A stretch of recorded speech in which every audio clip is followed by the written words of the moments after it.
Welcome back नाज़रीन। वज़ीर-ए-आज़म शहबाज शरीफ ने किफ़ायतशारी इक़दाम का ऐलान किया है। वो थोड़े से इक़दाम में आपको बता दूं कि 2 माह के लिए सरकारी महकमों की गाड़ियों को मिलने वाले ईंधन में 50% कमी की जा रही है। आइंदा 2 माह के लिए तमाम सरकारी महकमों की 60% सरकारी गाड़ियाँ ग्राउंड की जा रही हैं। तमाम अरकान वज़रा और मशीर की 2 माह की तनख्वाह नहीं दी जाएगी। तनख्वाहों के अलावा अखराजात में 20% कटौती की जा रही है। 4 दिन सिर्फ दफातर खुले रहेंगे। स्कूल्स भी रवा हफ्ते के इख्तिताम पर 2 हफ्ते के लिए बंद किए जा रहे हैं। ऑनलाइन क्लासेज हो रही हैं, वर्क फ्रॉम होम हो रहा है। लेकिन आज भी पाकिस्तान से मशरिक़ वस्ता की जो 85 परवाजें हैं वो भी जंग के तनाजुर में मनसूख हो गई हैं। ब्रिगेडियर साहब, पाकिस्तान डायरेक्टली इफेक्ट हो रहा है इस जंग से। वज़ीर आज़म साहब ने जो इक़दाम उठाए हैं, आप उन्हें किस तरह से देखते हैं? देखिए, पाकिस्तान पे सबसे ज़्यादा जो तस्वीराती सतह पे हमें सोचना चाहिए। अभी तो ईरान के साथ जो हमारे हमेशा से ये चलते रहते थे बॉर्डर के इश्यूज, और चाबहार को यूज़ किया जा रहा था रॉ की तरफ से। ईरानियंस ने लेसन ये लर्न किया था। ये जो 12 दिन की जंग थी जून में, और अभी उनको एहसास हुआ था, और उन्होंने बहुत से अफगानों को भी पकड़ा था। मोसाद का नेटवर्क भी उन्होंने बेनकाब किया। मगर अब वो दोबारा उस जंग में उसकी गिरफ्त में आ गए हैं। तो इस वक्त तो हमें खतरा दरपेश था रॉ से, जो कि ऑपरेट कर रहा था उन स्पेसिस से, सिस्तान बलूचिस्तान। मगर ये एक छोटा खतरा मैं इसको समझता हूँ, जिसको हम बड़ी आसानी से उसका हल और उसका तदारक कर रहे थे, अब भी कर रहे हैं। अगर अगर ये ईरान खुदा न खास्ता अगर जेर तसल्लुत आ जाता है, बैल्कनाइजेशन हो जाती है, या कोई ऐसा रिजीम आ जाता है जो कि प्रो इसराइल हो, तो फिर हमारे लिए मुश्किलात बहुत बढ़ जाएंगी। क्योंकि आप ये समझिए कि इसराइल हमारे बॉर्डर पे पहुंच जाएगा, तो वो सही। मेरा ख्याल है ऑप्शन हमारे लिए बिल्कुल हमारी नेशनल सिक्योरिटी के लिए काबिल कबूल नहीं है।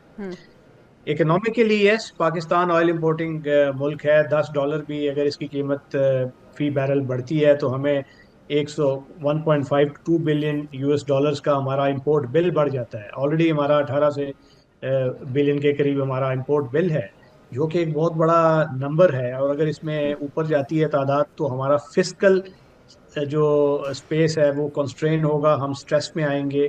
तो उसको सही। स्टेबलाइज करने के लिए फिर इन्फ्लेशन की को कैसे कंट्रोल करेंगे, उसके लिए क्या मॉनेटरी इंस्ट्रूमेंट, जो पहले हम उसको घटा रहे थे रेट्स को, अभी हमें वो दोबारा बरकरार रखने पड़ेंगे। करेंसी को कैसे काबू रखेंगे।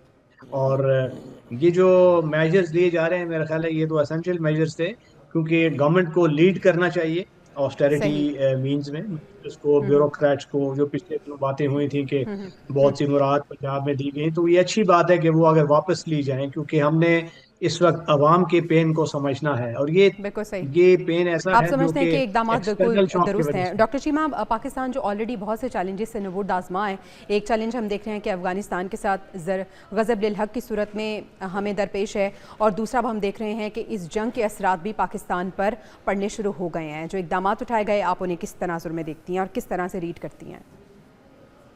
वो बिल्कुल बेसिक और एसेंशियल हैं, और वो इक़दामात जो हैं हमें इस वक्त अपने और सबको इंटरनलाइज करने की ज़रूरत है कि हालात इससे भी ख़राब हो सकते हैं, और हमने ये चूज़ नहीं किए हैं। तो उसमें आप 2 नैरेटिव बनते हुए सोशल मीडिया पे देखेंगे, और उसको हमें जो है वो कर्ब करने की, और उसको हमें ज़रूरत है कि हम देखें कि हम उनके साथ कैसे निपट सकते हैं। एक तो ये है कि पाकिस्तान ये जंग क्यों नहीं रुकवा रहा है। तो पाकिस्तान ईरान का वॉर प्लानर नहीं है, किसी भी का नहीं है। हर सॉवरेन कंट्री अपनी जंग खुद लड़ रहा होता है। एक सर्टेन हद तक जो है आप मशवरा दे सकते हैं, वो भी अगर कोई मांग रहा हो, या ये कि ईरान को ये करना चाहिए था और वो ये क्यों कर रहा है, और उसे गल्फ पे ये नहीं।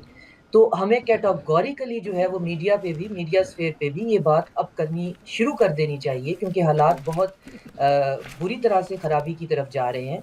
ये हमने चूज़ नहीं किया है, और हमें एक कौम होने का सबूत देना है। और जो ज़िंदा कौमें होती हैं और सिविलाइज़ेशनल स्टेट होती हैं, वो हिम्मत और बहादुरी से मुश्किल का मुकाबला करती हैं। पेट्रोल की कीमत का बढ़ना तो मुझे इतना तशवीशनाक नहीं लग रहा, उस तनाज़ुर में कि पेट्रोल का ना मिलना जो है वो सूरत-ए-हाल भी हो सकती है, और फिर बिल्कुल उसके सही। साथ बाकी कमोडिटी का और इलेक्ट्रिसिटी वगैरह-वगैरह का। तो हमें बहुत हिम्मत से इस सारे सूरत-ए-हाल से निपटना है।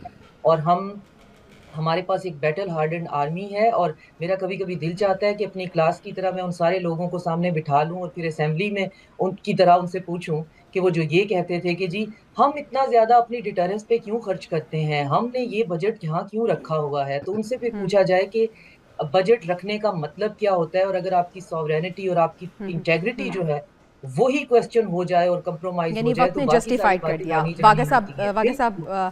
आपके सामने भी यही सवाल रखना चाहूँगी, ये जो इकदाम उठाए गए हैं इन इकदाम को आप किस तरह से देखते हैं? खासतौर पे वागा साहब, मराद के हवाले से बात की गई है कि मराद की कटौती होगी, आपको नहीं लगता कि ये जो इकदाम हैं प्रोलॉन्ग भी होने चाहिए?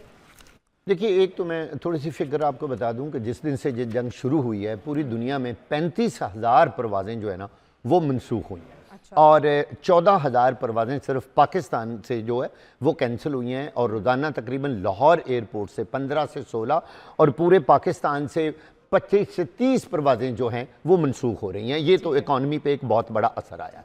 अच्छा, जो वज़ीर आज़म साहब ने जिस तरह ऐलान किया है कि जी वर्क फ्राम होम होगा और स्कूल इतने दिन बंद रहेंगे, वैसे इंतहाई मादरत के साथ पहले जो सरकारी इदारे यहाँ काम कर रहे थे उनको तो वैसे ही अगर वर्क फ्राम होम पे भेज दिया जाए तो बहुत अच्छा है। आज मुझे एक सरकारी ऑफिसर ने बताया कि सिर्फ वो लोग तो रोज़ दफ्तर आना चाहेंगे जिनको रोज़ रिश्वत मिलती है, जो रोज़ करप्शन करते हैं वो कहते हैं कि हमें वर्क फ्राम होम का तो कोई फ़ायदा नहीं है, हम घर बैठे पैसे कैसे वसूल। वागा साहब, शॉर्ट आंसर, इकदाम से आप मुतमईन हैं? ठीक इकदाम? देखिए, ये इकदाम अगर अब कर भी लें तो मुझे बताइए वो 55 रुपए जो इजाफा हुआ है वो वापस कैसे आएगा, और ये काम तो पहले करना चाहिए था। मुझे एक बात ठीक है, ये काम प्लीज हुकूमत को अपने अखराजात कम करके वो वाला जो असर है वो अवाम की तरफ। गुड इनफ, आपका पॉइंट आ गया।